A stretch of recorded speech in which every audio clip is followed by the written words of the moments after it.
angkin doon. Hindi ko naman inaangkin yung mga project na nagtataka nga ako.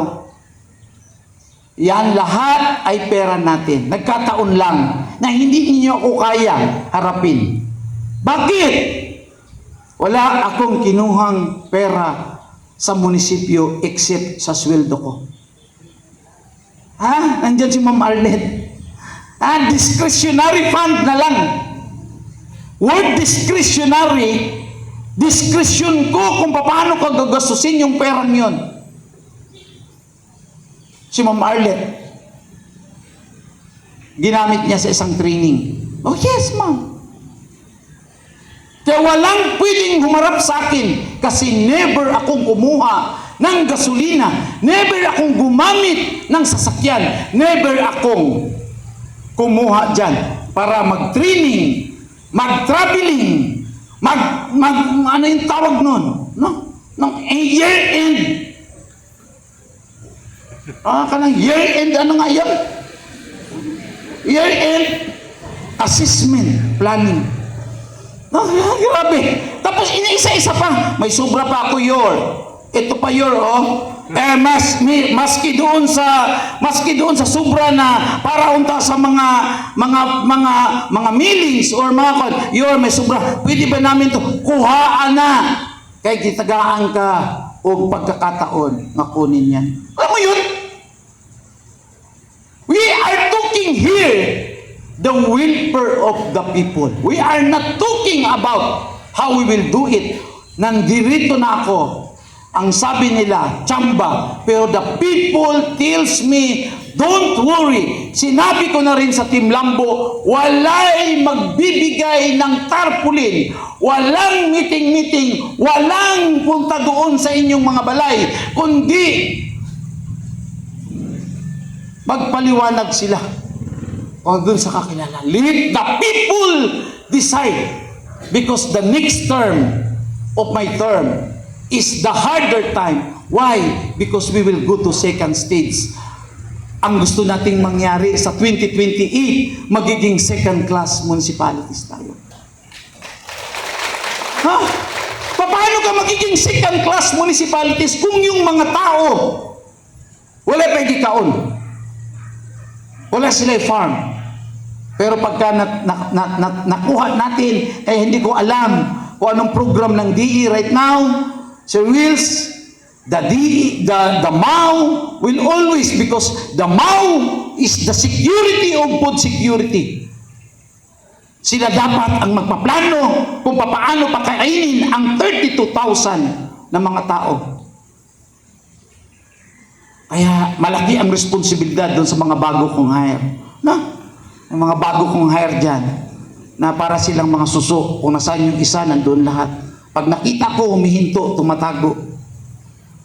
Hopefully, that you will win the battle.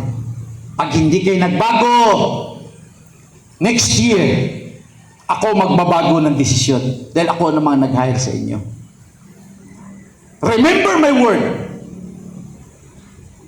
Yung lahat ng hinire ko, dapat, one, we set the direction. Second, is the character of the people of Kulambugan. Paano tayo magiging first class kung ang ating mga empleyado low class?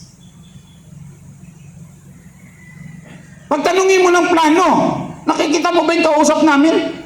Nandun kami sa region.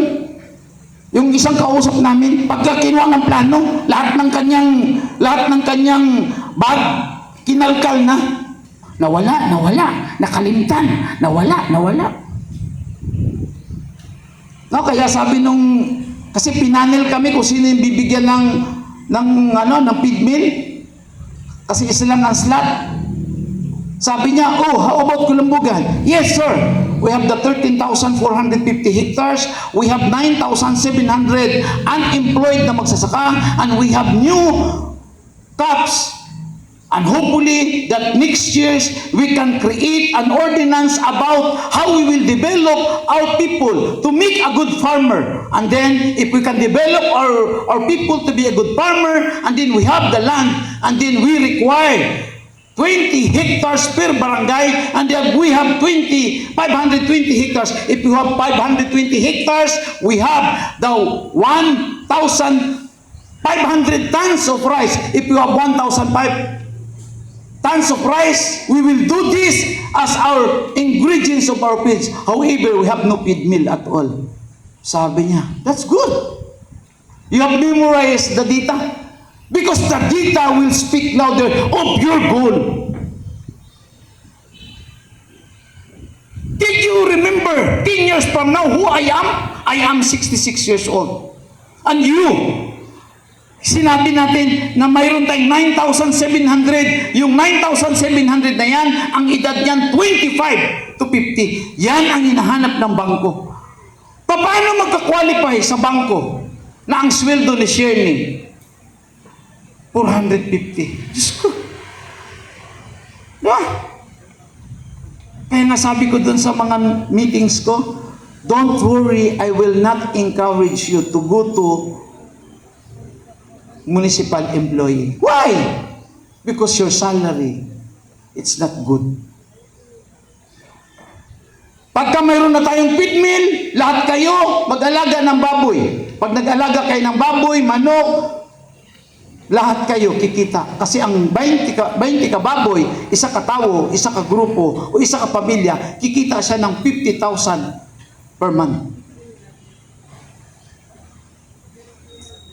We will develop our game plan. Iyon yung sinasabi ko. No? Kaya kami ni Leo, palagi kami nag-uusap. Ang pinag-uusapan, how to win. Even though na maliit tayo. Pakikita mo, dinala niya sa Negros, mga maliliit, ang tinalo ang lalaki.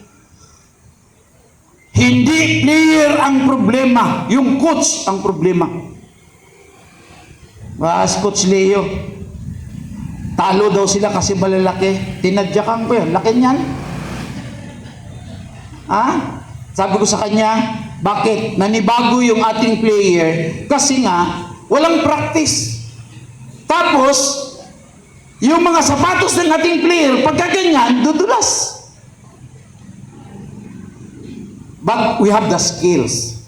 No? So we will develop. Bakit ako nagsasalita ngayon? Kasi nga, April na. Tama ba? April, May. Malamang, baka hindi na niyo ako makakausap. I-disease. No? O baka mag-uusap pa din tayo kasi nga mayroon pa namang mga bagay na pag-uusapan. Pero ngayon pa lang,